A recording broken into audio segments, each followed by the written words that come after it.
Je vous présente l'ornithogale douteuse, une plante très intéressante pour les appartements. Intéressante car elle fleurit pendant toute la période hivernale. L'ornithogale trouve ses origines en Afrique du Sud. C'est une plante qui est peu rustique. Elle tient jusqu'à moins 7 degrés. Si vous habitez une région assez douce, vous pourriez la cultiver en pleine terre à l'extérieur dans un massif. En revanche, si vous habitez dans une région un petit peu plus froide, c'est la plante qui est vraiment idéale pour être cultivée à l'intérieur d'un appartement, car elle va fleurir pendant toute la période hivernale, du mois de décembre jusqu'au mois de février-mars.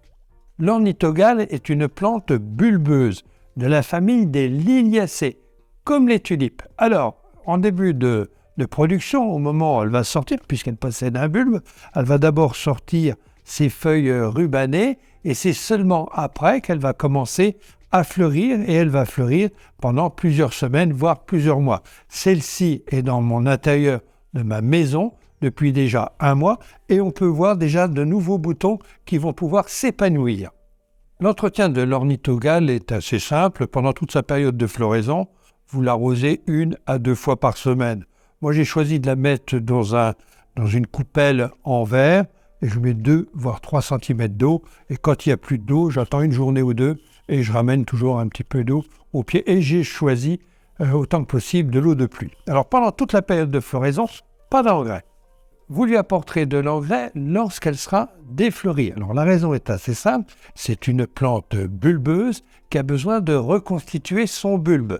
Donc pendant toute cette période, lorsque vous lui apporterez un engrais, alors on dit un engrais bulbe, si vous avez un engrais plante fleurie, plante verte, ça lui ira très très bien. Alors cet engrais, vous allez l'apporter entre 2 arrosages, tous les 15 jours, et lorsqu'elle va commencer à jaunir, parce qu'elle va jaunir, elle va passer dans sa période de repos. Et qui dit repos, on supprime les arrosages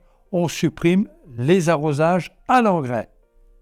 Pendant sa période de repos, elle va passer en période de dormance, exactement comme les tulipes.